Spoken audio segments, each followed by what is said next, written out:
Hola gente, ¿qué tal? ¿Cómo están? Mi nombre es Edgar Irías y junto a mi equipo de trabajo de Biblio, hoy les hablaré un poco sobre el cuento de Visconde de Mediado por Italo Calvino. Pero, antes vamos a hablar un poco del autor. Italo Calvino fue un periodista italiano, editor de libros, novelista, escritor de cuentos y conferenciante, además de haber sido uno de los más renombrados escritores de ficción del siglo XX en lengua italiana. Él es conocido en particular por sus fábulas imaginativas, caprichosas y fantásticas. Él nació en Santiago de las Vegas, en Cuba, el 15 de octubre de 1923 y falleció en Siena, Italia, el 18 de septiembre de 1985. Y aunque nació en Cuba, él es considerado un escritor italiano. Su familia vivía en Cuba en el momento de su nacimiento, pero regresó a Italia, a San Remo, en Liguria, después de una breve residencia en México. Bueno, ahora ya hemos conocido un poco sobre él. Ahora podemos hablar un poco sobre los datos interesantes sobre su vida y su familia. Calvino comenzó a escribir después de la Segunda Guerra Mundial y como casi todos los escritores italianos de ese periodo, su obra estuvo fuertemente influenciada por la nueva memoria del movimiento de resistencia. Así, las primeras obras de Calvino son cuentos y una novela sobre la resistencia. Calvino se reconoce a sí mismo como un antiguo escritor neorrealista de la resistencia que más tarde se desarrolló como escritor de lo fantástico. En su opinión, la generación que salió de esa experiencia creía que la literatura podía ser épica, llena de energía vital y racional a la vez, social e individualista, colectiva y autobiográfica. Italo creía que su temprano interés por las historias lo convirtió en la oveja negra de una familia que dio más prestigio a la ciencia que a la literatura. El primer libro que despertó esta pasión fue el libro de la selva de Rudyard Kipling. Sin embargo, también se interesó por la poesía, el teatro y otras artes como el dibujo. Este sentimiento de alejamiento de su familia lo llevó a ingresar a la Universidad de Agronomía, donde trabajaba su padre. Sin embargo, más tarde terminó cambiando de ciencias agrícolas a la Facultad de Letras. Calvino se unió a la resistencia contra el fascismo y la ocupación nazi y se unió al Partido Comunista, pero lo abandonó en 1957. Desilusionado de la invasión soviética de Hungría, el autor mantuvo su creencia en la ideología comunista hasta el final. Durante una visita a su ciudad natal, La Habana, incluso conoció a Che Guevara y más tarde escribió un homenaje al guerrillero revolucionario. En cuanto a las creencias religiosas, la familia Calvino se negó a educar a sus hijos según la fe cristiana o bajo el espectro de cualquier otra religión. Aunque existió una escuela protestante, Italo estaba exento de las clases de religión, lo cual significaba que muchas veces tenía que justificar su inconformismo ante maestros y colegas. El hecho de que sufriera discriminación por no compartir las convicciones de la mayoría hizo que el autor fuera extremadamente tolerante con las opiniones de los demás, especialmente respecto a la religión. Calvino preparó una serie de conferencias sobre la literatura para presentar en la Universidad de Harvard al comienzo del año escolar. Inesperadamente, el 6 de septiembre, el autor fue ingresado en el Hospital de Santa María della Scala, en Siena, donde murió a los 61 años de una hemorragia cerebral. Las conferencias que había preparado se publicaron póstumamente con un libro con el título de 6 propuestas para el próximo milenio. En ellos, Italo Calvino reflexiona sobre los valores de la literatura, que consideró muy importantes para el próximo milenio. Pero bueno, ya mucha información hemos tocado sobre él, así que vamos con la parte que de verdad nos importa, que es la historia y el libro. El Visconde de Mediado cuenta la historia del Visconde de Terralba, quien fue partido en dos por un cañonazo de los turcos y cuyas dos mitades continuaron viviendo por separado. Esto es representado como un símbolo de la condición humana dividida. Después vemos que Medardo de Terralba sale a caminar por sus tierras, y a su paso las peras que colgaban de los árboles aparecen todas partidas por la mitad.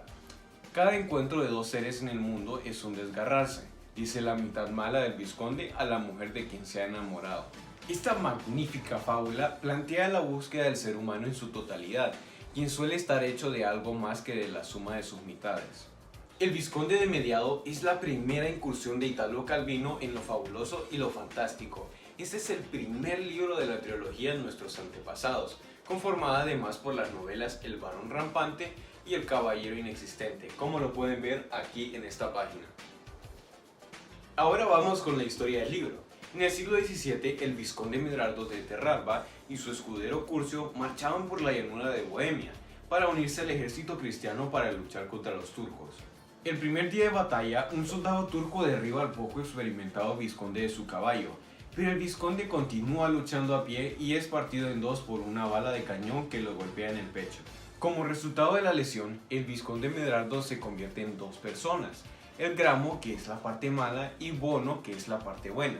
Los doctores militares salvan a Gramo suturándolo a la mitad y regresa a Teralba, mientras que un grupo de ermitaños se encuentran a Buono en medio de una pila de cuerpos. Los ermitaños lo curan y lo ayudan a recuperarse y también regresa a casa. Ahora hay dos vizcondes en Terralba. Gramo vive en el castillo mientras que Buono vive en el bosque. Gramo disfruta causando daños y dolor, al contrario de Buono, quien se dedica a hacer buenas obras. Con el paso del tiempo los ciudadanos rechazan a ambos vizcondes, a Gramo por su maldad y a Buono cuyo altruismo los inquieta mucho. Tanto Gramo como Buono se enamoran de Pamela, una campesina a la cual prefiere a Buono, pero sus padres le ordenan que acepte la propuesta de matrimonio de Gramo. El día de la boda, Pamela se casa con Buono porque Gramo llega tarde, y Gramo reta a Buono a un duelo para decidir quién será el esposo de la campesina, y ambos resultan gravemente heridos. Trelawney, el doctor de la corte, toma ambos cuerpos y los cose juntos nuevamente. El vizconde vuelve a estar completo, y junto a su esposa Pamela, vive feliz por el resto de su vida. Muy interesante la trama del libro, ¿no? Bueno, ahora conozcamos a fondo los personajes. Primero tenemos a la mitad mala del vizconde Medardo. Es el personaje principal y también es un personaje redondo. Pero, antes vamos a definir qué es un personaje redondo, o si no también qué es un personaje plano. Bueno, un personaje plano es aquel que carece de sentimientos. No reacciona ante las situaciones que se le presentan por medio de la historia. Mientras que un personaje redondo es todo lo contrario, es un personaje muy vivo, con sentimientos y sí reacciona ante las circunstancias que se le presentan en la historia.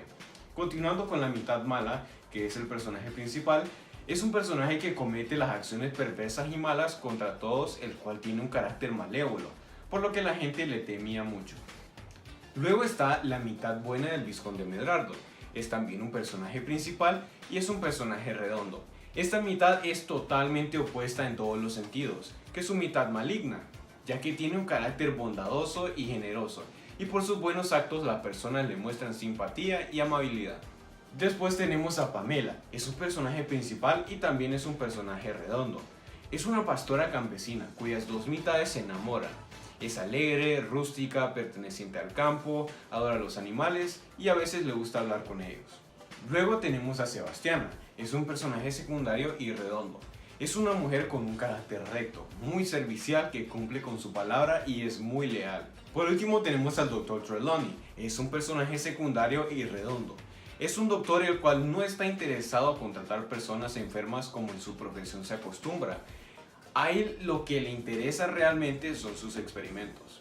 Bueno, ya vimos los personajes de esta historia. Ahora queremos compartirles un comentario personal de parte del libro. Esta novela tiene una historia extraña y curiosa con muchas tramas y situaciones humorísticas. Sabemos que las personas tienen una mitad buena y una mala, y por mucho que no nos guste aceptarlo, es así. Pero al estar juntas esas partes en un solo ser, hay una especie de balance. Nosotros elegimos querer hacer buenas o malas acciones. A medida que transcurre la historia, vemos a dos personajes que son los extremos de cada uno. Es decir, uno es perverso y el otro es muy bondadoso. Podemos notar que ellos, al ser los extremos del bien y el mal, se les dificultan y carecen de muchas cosas. Leíamos algo que decía, el bien y el mal son subjetivos, depende de la persona que los esté apreciando.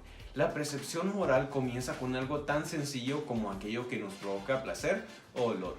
En teoría, lo que nos es placentero es bueno y lo que nos duele es malo. De ahí la escala moral se va haciendo más compleja. Como conceptos absolutos no existen el bien y el mal.